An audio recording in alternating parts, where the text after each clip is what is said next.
তাই লালা বাবু জগৎ শেঠের বাড়িতে চলেছেন ভিক্ষা করতে আজকে, আর বদনে মধুর কৃষ্ণ নাম। লালা বাবু গাইছেন ভজ শ্রী কৃষ্ণ লহ শ্রী কৃষ্ণ কহো শ্রী কৃষ্ণে নাম রে। সবাই মিলে দুটি বাহু তুলে বলুন কৃষ্ণ লহ শ্রী কৃষ্ণ কহো শ্রী কৃষ্ণে নাম রে। ভজ শ্রী কৃষ্ণ লহ শ্রী কৃষ্ণ কহো শ্রী কৃষ্ণে নাম রে। হরি হরি কৃষ্ণ কহো শ্রী কৃষ্ণ লহ শ্রী কৃষ্ণে নাম রে। যে জন রাধা কৃষ্ণ ভজে সে হয় আমার প্রাণ রে। হরি হরি জনাসি কৃষ্ণ ভজে সে হয় আমার প্রাণ রে। যে জন রাধা কৃষ্ণ ভজে সে হয় আমার প্রাণ রে। হরে হরে জন কৃষ্ণ ভজে সে হয় আমার প্রাণ রে। ভজ রাধা কৃষ্ণ নহ রাধা কৃষ্ণ কহ রাধা কৃষ্ণের নাম রে। ভজ রাধা কৃষ্ণ নহ রাধা কৃষ্ণ কহ রাধা কৃষ্ণের নাম। আচ্ছা মা, আমরা তো সবাই এই কলিযুগের মানুষ কি, তাই তো? আমরা তো কলির জীব। তাহলে আমরা কি শুধুমাত্র রাধা গোবিন্দের নামই করব, নাকি তার সাথে একটু গৌর হরির নামগুণ কীর্তন গাইব? কি গাইব তো? সবাই মিলে গাইবেন তো? আচ্ছা, তাহলে বলুন দেখি আমার সাথে।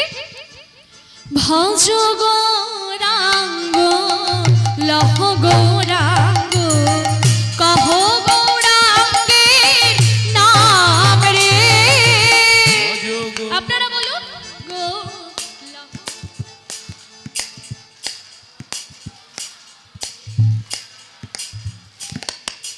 ভজ গৌরাঙ্গ লহ গৌরাঙ্গ কহ গৌরাঙ্গের নাম। সবাই মিলে ভজ গৌরাঙ্গ লহ গৌরাঙ্গ কহ গৌরাঙ্গের নাম রে।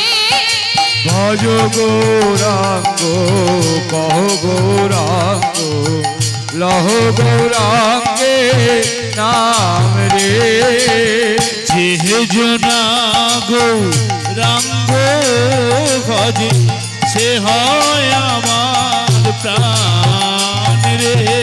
যে জনা গৌরাঙ্গ ভজে সে হয় আমার প্রাণ রে। যে জন গৌরাঙ্গ ভজে সে হয় আমার প্রাণ রে। ভজ গৌরাঙ্গ লহ গৌরাঙ্গ কহ গৌরাঙ্গের নাম রে।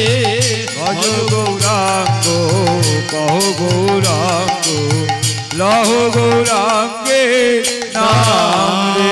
একবার দিন গেলে হা গৌরাঙ্গ যে ভজে একেবারে রে। একবার দিন হরে হরে হা গৌরাঙ্গ যে ভজে একবার রে। সে জনায়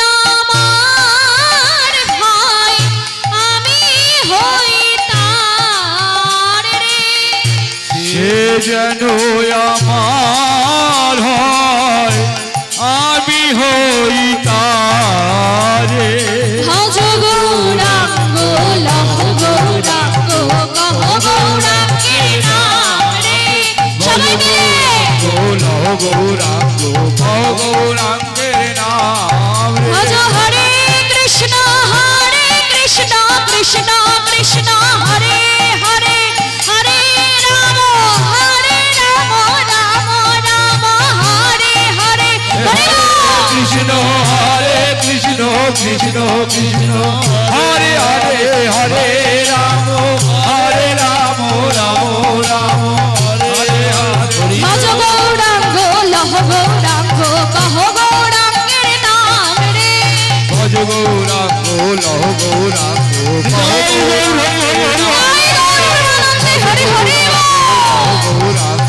কহ গৌরাঙ্গের নাম রে। ভজ গৌরাঙ্গ লহ গৌরাঙ্গ কহ গৌরাঙ্গের নাম রে।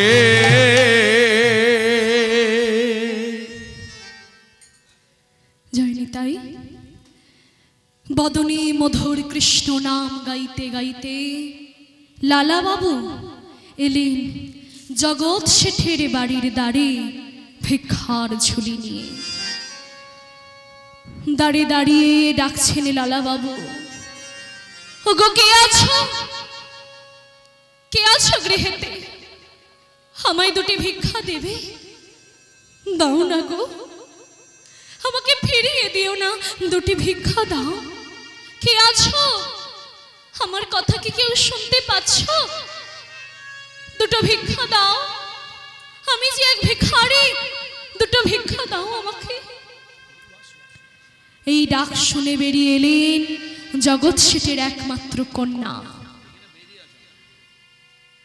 কন্যাটি বেরিয়ে এসে তার সামনে দাঁড়িয়ে থাকা ওই কাঙাল ভিখারিকে দেখে তাকে চিনতে তার একটু অসুবিধা হলো না। কন্যাটি বলে উঠল, এ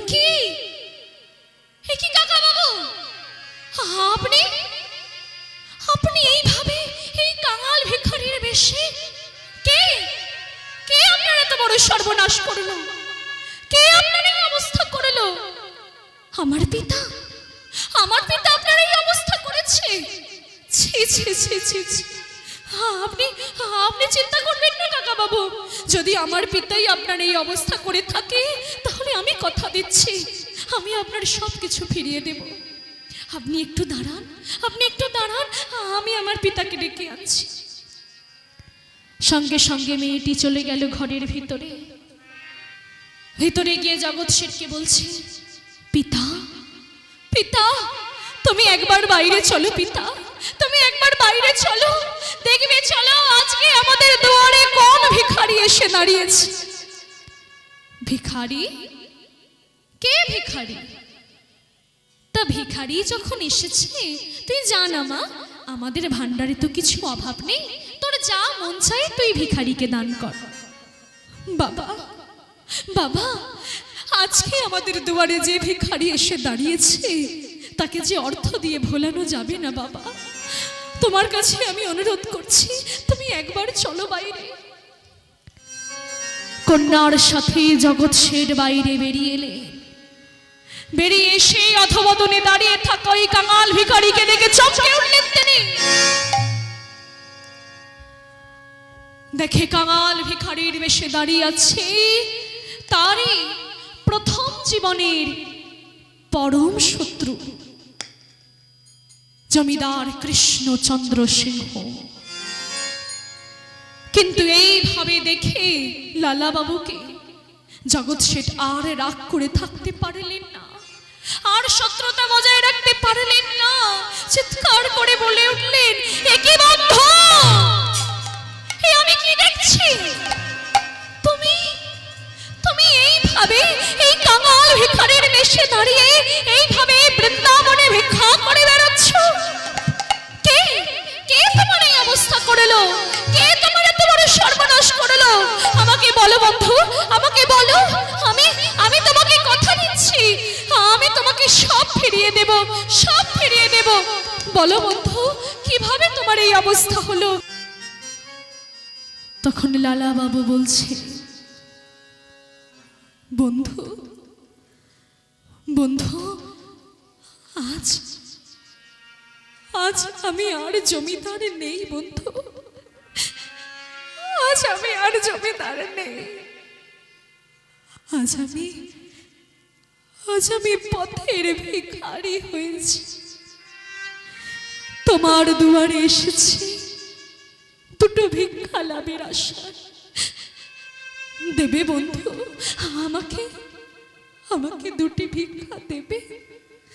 দাও না গো, বড় আশা করে আমি এসেছি, আমাকে ফিরিয়ে দিও না। বন্ধু, এ কি বলছো তুমি? এমন করে বলো না, বলো তোমার কি চাই। তোমার যা লাগবে তুমি তাই নিয়ে যাও আমার ঘর থেকে, কিন্তু এইভাবে বলো না।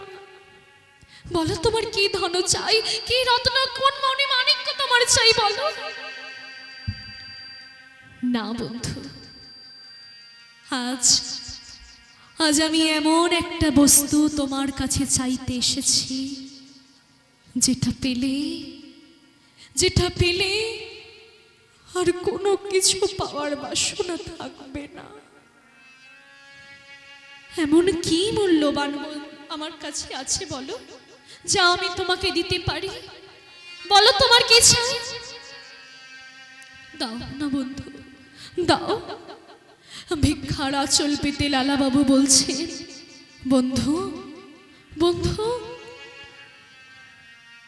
আমায় কৃষ্ণ ভক্তি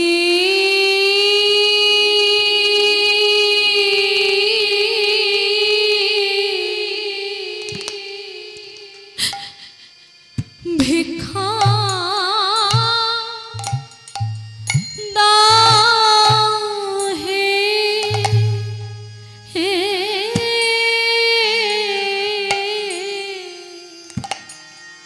আমায় কৃষ্ণ ভক্তি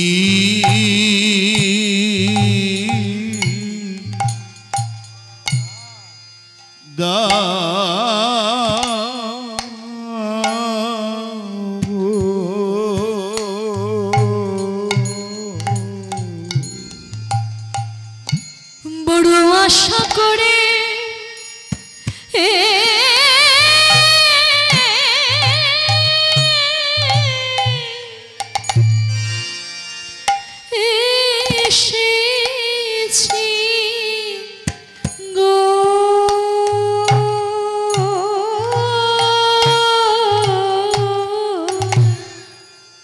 বড় আশা করে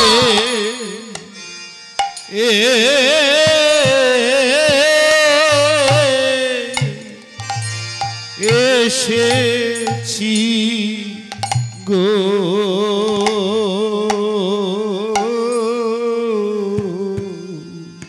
আমার কৃষ্ণ ভক্তি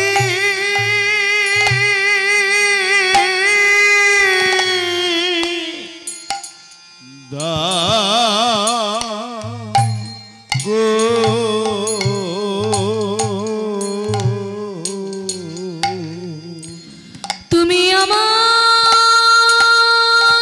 যেন ফেরায়ো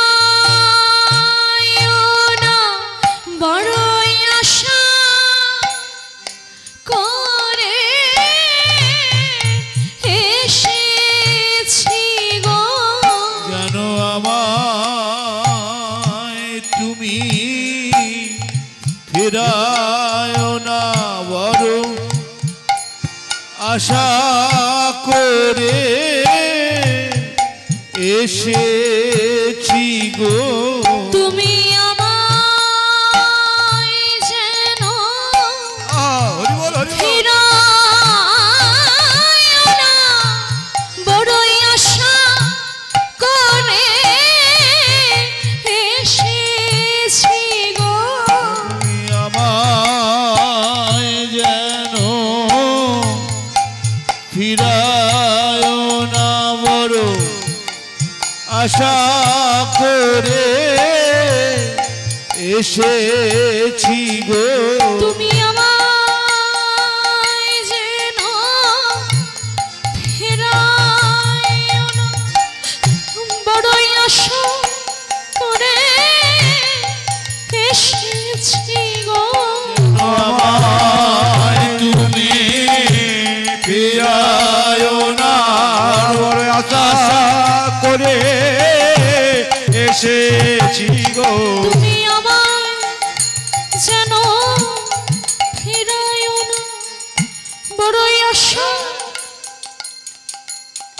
করে এসেছি গো।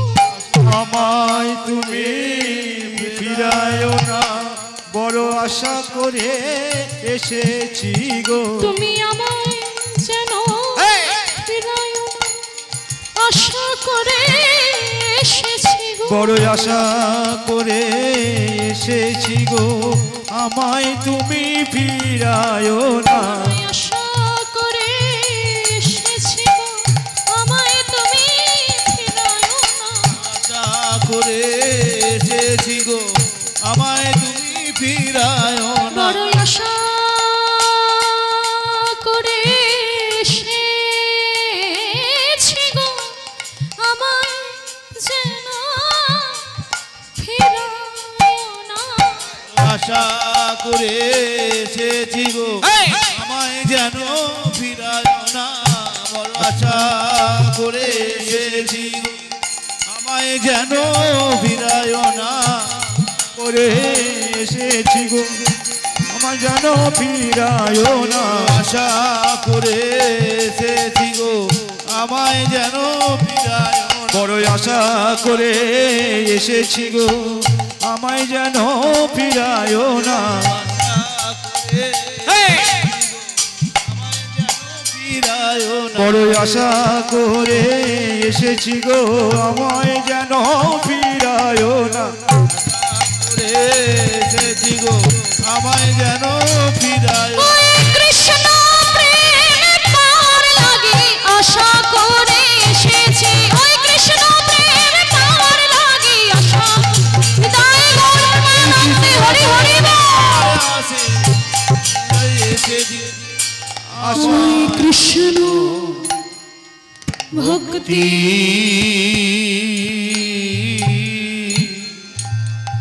দিও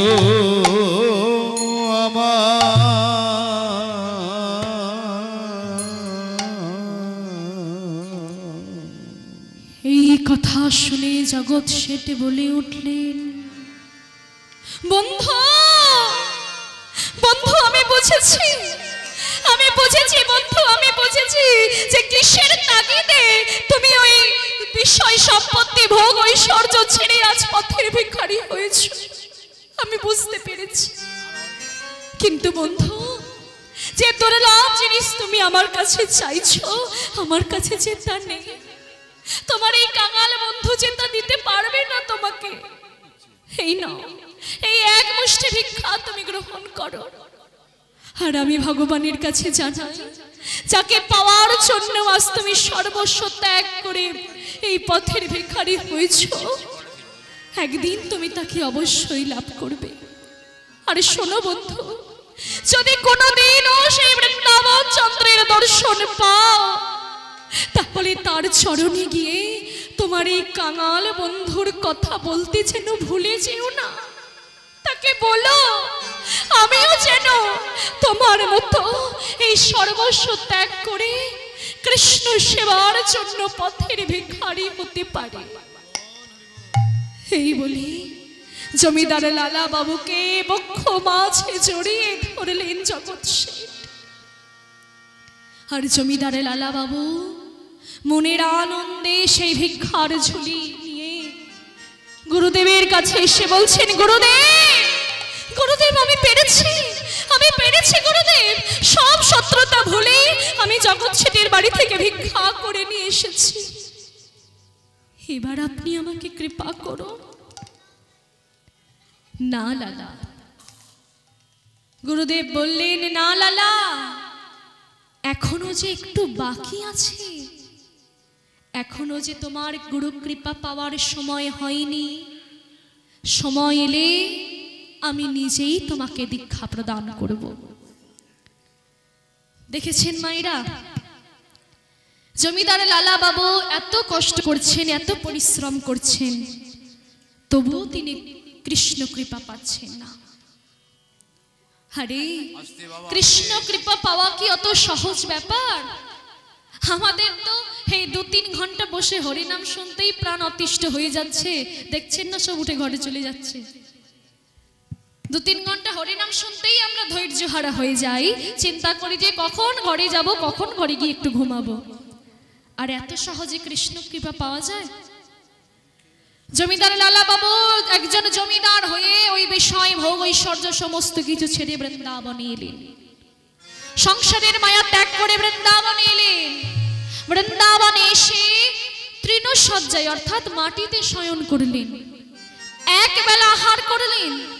জমিদার হয়ে গ্রামে গ্রামে বাড়ি বাড়ি ভিক্ষা করছেন, তার নিজের শত্রুর বাড়ি থেকে ভিক্ষা করে নিয়ে এলেন। তারপরেও তাকে শুনতে হচ্ছে যে এখনো তার কৃষ্ণ কৃপা পাওয়ার সময় আসেনি।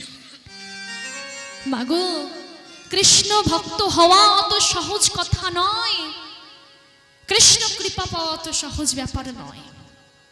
তাই তো মহাপ্রভু স্বয়ং বলে গেলেন যে কৃষ্ণ ভক্ত যদি হতে হয় আগে দীনতা অবলম্বন করো। দীনতা আনতে হবে আমাদের মধ্যে। এই যে অহংকারের চূড়ায় বসে আছি আমরা, না, আমার গাড়ি, আমার বাড়ি, আমি এটা করেছি, আমি ওটা করেছি, এই অহংকারের চূড়া থেকে নেবে মাথাটা নিচে ঝোঁকাও, দীন হও, অহংকার ত্যাগ করো, তবে তুমি কৃষ্ণ ভক্ত হতে পারবে। কৃষ্ণ ভক্তের লক্ষণ কি? ভক্ত হওয়ার লক্ষণ কি? স্বয়ং মহাপ্রভু নিজে সেই কথা বলে গেছেন। কি বলছেন তিনি? না তৃণাদপি সুনিচেনা তরোরপি সহিষ্ণুনা আমানিনা মানদেনা কীর্তনীয় সদা হরি। সদা হরি, সদা কি বলছেন? যে তৃণাদপি সুনিচেনা, তৃণের থেকেও নিচু হতে হবে। তৃণ মানে কি? ঘাস। বলছে আমরা যখন ঘাসকে মারিয়ে চলে যাই তখন ঘাসগুলো কি উল্টে প্রতিবাদ করে বলে ওঠে যে তুমি আমাকে মারিয়ে কেন গেলে? বলে না। সেই ঘাসগুলো মাথা ঝুঁকিয়ে নেয়, আপনি চলে যাওয়ার পরে আবার তারা মাথা তুলে দাঁড়ায়। কিন্তু মহাপ্রভু বলছেন ওই মাথাটা তুললে হবে না, ঘাসের থেকেও নিচু হও। ঘাসকে মারিয়ে চলে যাবার পরে ঘাস তো আবার মাথা তুলে দাঁড়ায়, সেই মাথাটা তুললে হবে না। তৃণাদপি সুনিচেনা, ঘাসের থেকেও তুমি নিচু হও, তবে তুমি ভক্ত হতে পারবে। আর কি বলছে? তরোরপি সহিষ্ণুনা। তরু শব্দের অর্থ হচ্ছে বৃক্ষ।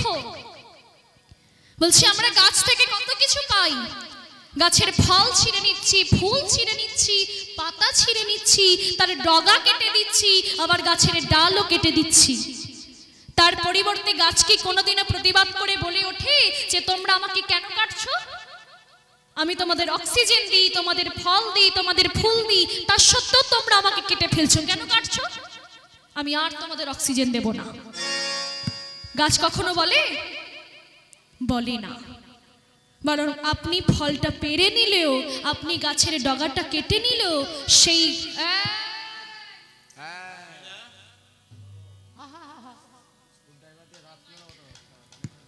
বরং আপনি গাছ থেকে ফলটা পেরে নিলেও গাছ আবার নিজে থেকে ফল সৃষ্টি করে ভক্ত সেবায় লাগায়।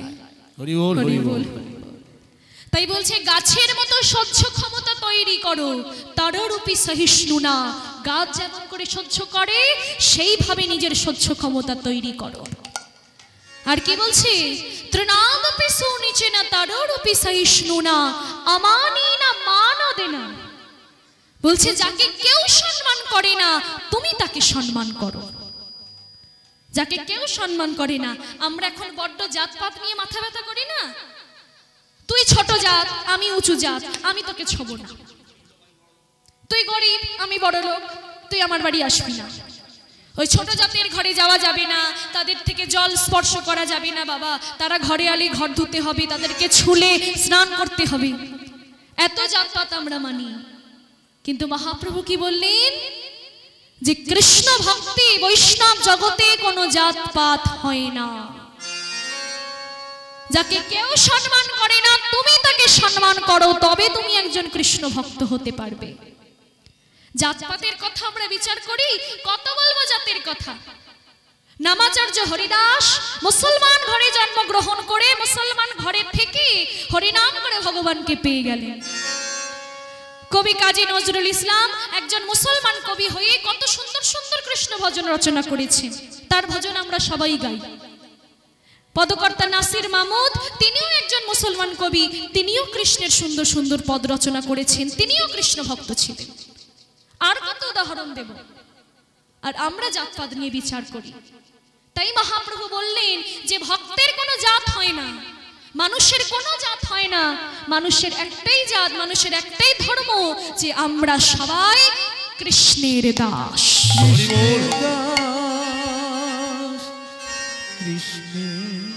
নিজেকে কৃষ্ণের দাস বলে মনে করো। যাকে কেউ ভালোবাসে না তাকে তুমি ভালোবাসো। অমানি না মানদিন কীর্তনীয় সদা হরি, আর সদাই সর্বদা কৃষ্ণ নাম গেয়ে যাও। এই চারটে লক্ষণ যতদিন না তুমি মনে আনছো ততদিন তুমি কৃষ্ণ ভক্ত হতে পারবে না। যদি ভক্ত হতে চাও তাহলে এই চারটে জিনিস মেনে চলো, এই চারটে জিনিস মেনে চলো, তবে তুমি একজন ভক্ত হতে পারবে। তাই ভক্ত হওয়া তো সহজ নয় মা, এত সহজ ব্যাপার নয় ভক্ত হওয়া। দেখো আজকে লালা বাবু যখন গুরুর মুখে শুনলেন যে তিনি এখনো কৃষ্ণ কৃপা পাবেন না, তখন তার মনক্ষুণ্ণ হলো। মনক্ষুণ্ণ হয়ে তিনি কি করলেন? তিনি আশ্রম ছেড়ে বেরিয়ে চলে গেলেন। আশ্রম ছেড়ে বেরিয়ে চলে গিয়ে যমুনার তীরে একটি পর্ণকুটির নির্মাণ করে সেখানে বসবাস করতে লাগলেন। আর ভগবানের ভজন কীর্তন করছেন। হে ভগবান, আমি কবে তোমার কৃপা পাবো? তুমি কবে আমাকে কৃপা করবে? তুমি কবে আমাকে দর্শন দেবে? আর কত পরীক্ষা নেবে প্রভু, আর কত পরীক্ষা নেবে? এইভাবে লালা বাবু প্রতিদিন ওই যমুনার তীরে কুটিরে থেকে গোবিন্দের ভজন কীর্তন করে। মাগো, ভক্ত যদি অনাহারে থাকে ভগবান কি আর সেটা সহ্য করতে পারে? তাই তো গোবিন্দ কি করলেন না, বৃন্দাবনে যে গোবিন্দ বাড়ি আছে সেই গোবিন্দ বাড়ির সেবাইত তাকে ভগবান স্বপ্ন দিয়ে বলছেন, ওগো পূজারী, ওই যমুনার তীরে আমার প্রিয় ভক্ত লালা সে যে অনাহারে দিন কাটাচ্ছে, তুমি যাও, তুমি তাকে আমার প্রসাদ দিয়ে এসো। স্বপ্ন পেয়ে গোবিন্দ বাড়ির সেবায়েত মাথায় করে থালা ভর্তি প্রসাদ নিয়ে গেলেন লালা বাবুর জন্য। বাইরে থেকে ডাকছেন, লালা লালা, দরজা খোলো। লালা বাবু ক্ষীণ কণ্ঠে উত্তর দিলেন, কে কে ডাকছ, কে ডাকছ? লালা, আমি গোবিন্দ বাড়ির সেবায়েত, তোমার জন্য প্রসাদ এনেছি, দরজা খোলো। প্রসাদ? তুমি কেন প্রসাদ আনলে? আমি যে প্রসাদ গ্রহণ করতে পারবো না, তুমি ফিরিয়ে নিয়ে যাও। যতদিন না আমি গুরু কৃপা পাবো আমি ততদিন জলস্পর্শ পর্যন্ত করব না, তুমি ফিরে যাও। লালা, তুমি কি ভেবেছ যে অনাহারে দিন কাটালেই তুমি গুরু কৃপা পেয়ে যাবে? না লালা, তা হয় না। যেদিন তোমার দিন আসবে সেদিন তুমি নিশ্চয়ই গুরু কৃপা পাবে। তা তার জন্য অনাহারে থেকো না। আরে লালা, এই বৃন্দাবনে যে অনাহারে থাকতে নেই। আর কথাই বলি, অনেক ভাগ্যের ফলে তবে গোবিন্দের প্রসাদ মেলে। সেই প্রসাদকে তুমি এইভাবে অপমান করো না, তুমি গ্রহণ করো। তাই লালা বাবু প্রসাদ গ্রহণ করলেন। সেই থেকে প্রতিদিন ওই গোবিন্দ বাড়ির সবাই লালা বাবুর জন্য প্রসাদ নিয়ে আসেন। লালা বাবু প্রসাদ পান। দেখতে দেখতে কিছু মাস কেটে গেল। কিন্তু একদিন হঠাৎ রাত্রে ভয়ঙ্কর দুর্যোগ নেমে এলো। চারিদিক ঝড় বৃষ্টি শুরু হয়ে গেল। যমুনার জল উথাল পাথাল করছে। লালা বাবু মনের ভয়ে চিৎকার করে ভগবানকে ডাকছে, হে ভগবান, হে কি হচ্ছে প্রভু, হে কি হচ্ছে, তুমি রক্ষা করো প্রভু, তুমি রক্ষা করো। যমুনার এই উথাল পাথাল ঢেউ আমার পর্ণকুটির যে ভাসিয়ে নিয়ে চলে যাবে, রক্ষা করো প্রভু, রক্ষা করো। গোবিন্দের কৃপায় দুর্যোগ তো থেমে গেল, কিন্তু ঝড় বৃষ্টির কারণে সেদিন আর পূজারী প্রসাদ নিয়ে আসতে পারলেন না, ঘুমিয়ে পড়লেন। কিন্তু মাগো, ভক্ত যদি অনাহারে থাকে তাহলে ভগবান কি ঘুমাতে পারে? গোবিন্দ আমার মনে মনে ভাবছেন, লালা, আমার পূজারী ঘুমিয়ে পড়েছে তো কি হয়েছে, আমি তো জেগে আছি, আমি নিজে তোমার জন্য প্রসাদ নিয়ে যাব। তাই গোবিন্দ আমার স্বয়ং জগদীশ্বর হয়ে তার ভক্ত লালা বাবুর জন্য পূজারীর ছদ্মবেশে নিজের সোনার থালায় প্রসাদ ভর্তি করে নিয়ে এলেন লালা বাবুর কাছে। বাইরে থেকে ডাকছেন, লালা, লালা, দরজা খোলো, আমি প্রসাদ নিয়ে এসেছি।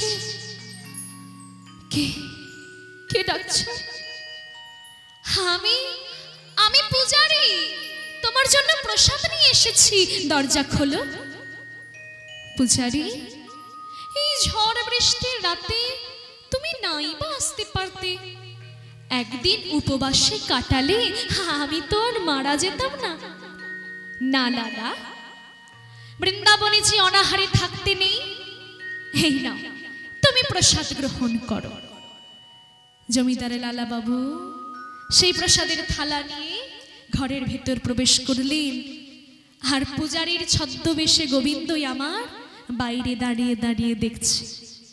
পাশ থেকে বিধাতা বলে উঠলেন, ওরে লালা, ওরে লালা, চিনে নে রে লালা, চিনে নে, যে তোর দমগোড়া এসে দাঁড়িয়েছে তাকে চিনে নে রে লালা, যার জন্য আজ তুই পথের ভিখারি হয়েছিস, যাকে পাবার জন্য নিজের ওই জমিদারি ও সব ঐশ্বর্য কামনা বাসনা ত্যাগ করে বৃন্দাবনে এসেছিস, আজ সে তোর সামনে দাঁড়িয়ে আছে, চিনে নে রে লালা। হায় রে নয়ন, এ কেমন নয়ন পেলি তুই, যে নয়ন মেলে তুই গোবিন্দকেই চিনতে পারছিস না। চিনে নে লালা, চিনে নে।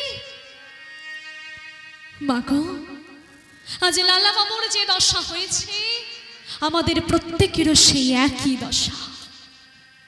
গোবিন্দ আমাদের এত সুন্দর দুটি নয়ন দিয়েছেন, কিন্তু বলুন তো, আমরা এই সুন্দর নয়ন দিয়ে কতজন গোবিন্দের রূপ প্রাণ ভরে দেখি? দেখি না, শুধু এদিক ওদিক ছুটে বেড়াচ্ছি, এটা সেটা এদিক ওদিক তাকিয়ে আছি, কিন্তু যাকে দেখলে আমাদের জীবন ধন্য হয়ে যাবে তার দিকেই আমরা তাকাই না। তাই তো কবিগুরু রবীন্দ্রনাথ ঠাকুর বলছে, ওগো দয়াময়, এত সুন্দর নয়ন দিয়েছ তুমি, অথচ এই নয়ন মেলে আমরা তোমাকেই দেখি না, শুধু এদিক ওদিক ছুটে বেড়াচ্ছি। ওই দোকানের শাড়িগুলো খুব সুন্দর, ওই দোকানের গহনাগুলো খুব সুন্দর, ওই দোকানের সাজসজ্জার দ্রব্যগুলি খুব সুন্দর, শুধু এদিক ওদিক আমাদের চোখ চলে যাচ্ছে। কিন্তু যাকে দেখলে আমাদের জীবন ধন্য হয়ে যাবে তার দিকেই আমরা ফিরেও তাকাই না। তাই তো কবিগুরু বলছেন, নয়ন তোমারে পায় না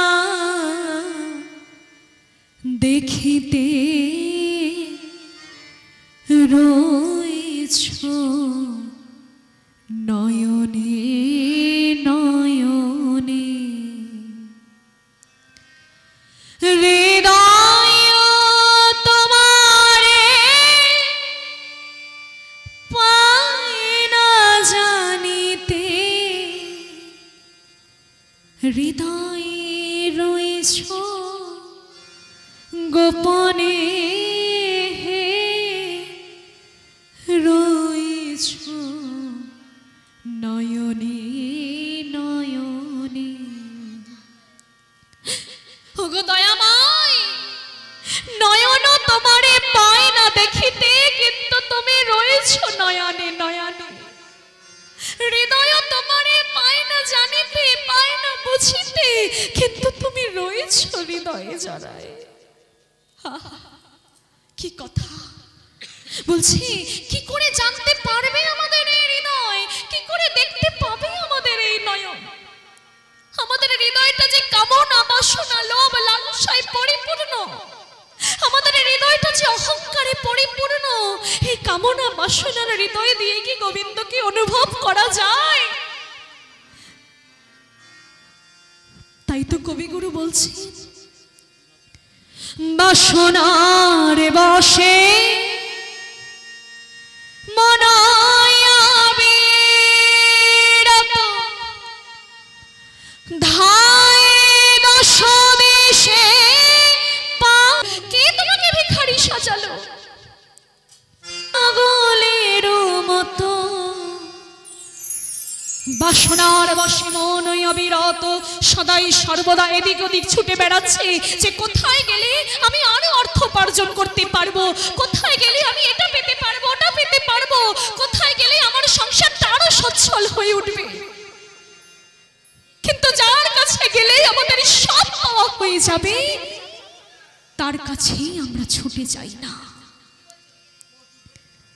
আর গোবিন্দ শুধু বসে বসে আমাদের রঙ্গ দেখছে আর মনে মনে ভাবছে, দেখি কত দূর তোরা যেতে পারিস আর কোথায় গিয়ে তোরা থামিস, কবে তোর আমার কথা মনে পড়ে। তাই তো বলছি, বাসনার বশে মনায়াবিরত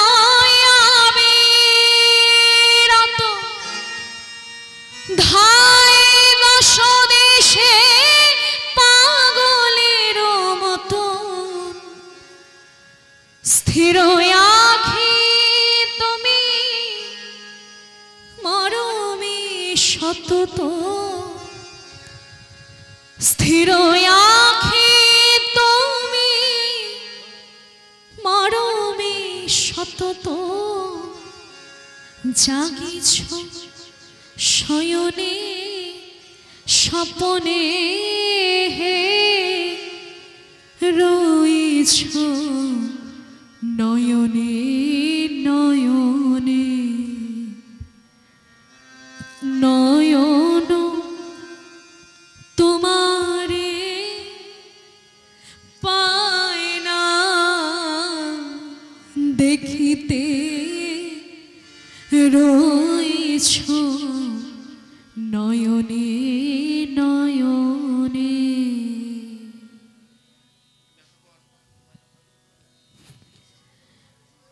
তাই লালাবাবু চিনতে পারলেন না, চিনতে পারলেন না তার দরগড়ায় আজকে যে এসে দাঁড়ালো তাকে চিনতে পারলেন না।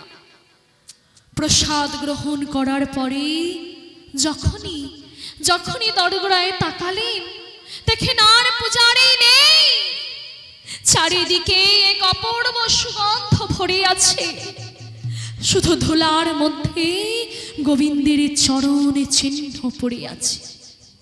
সেই চরণ চিহ্ন দেখে লালা বাবু বুঝতে পারলেন যে আজকে তার দোরগোড়ায় পূজারের ছদ্মবেশে কে এসেছিল।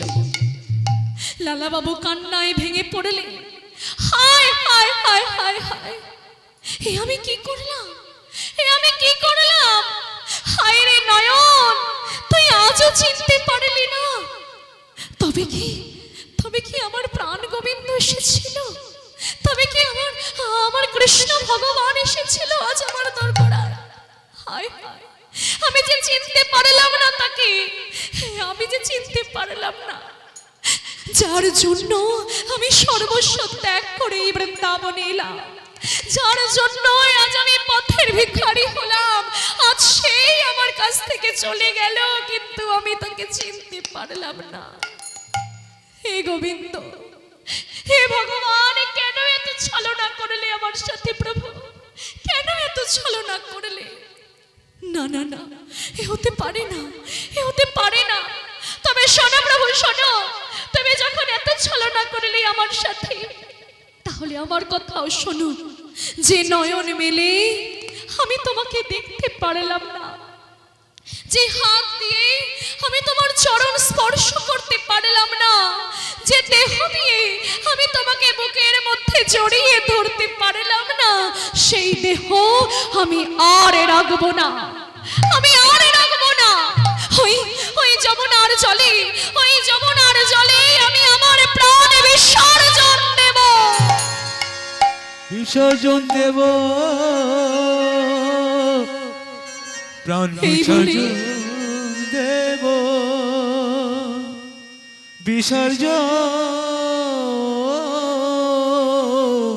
দেব।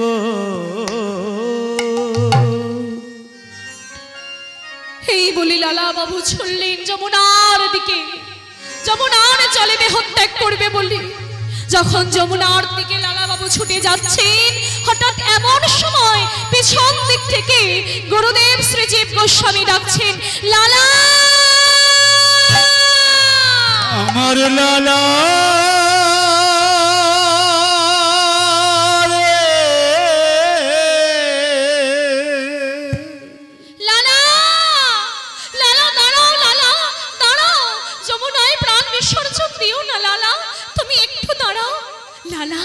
তোমার সময় হয়েছে লালা, তোমার সময় হয়েছে, গুরু কৃপা পাওয়ার সময় তোমার হয়ে গেছে। আমি যে স্বপ্নাদেশ পেয়েছি লালা, আমি আজই তোমাকে আমি দীক্ষা দান করব।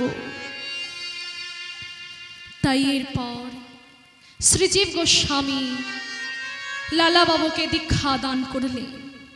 গুরু কৃপায় লালা বাবু প্রেমের নয়ন লাভ করলেন, আর সেই প্রেমের নয়ন দিয়ে মাঝ আকাশে দেখতে পেলেন যে ত্রিভঙ্গ ঠামে দাঁড়িয়ে আছেন আমার প্রাণ গোবিন্দ।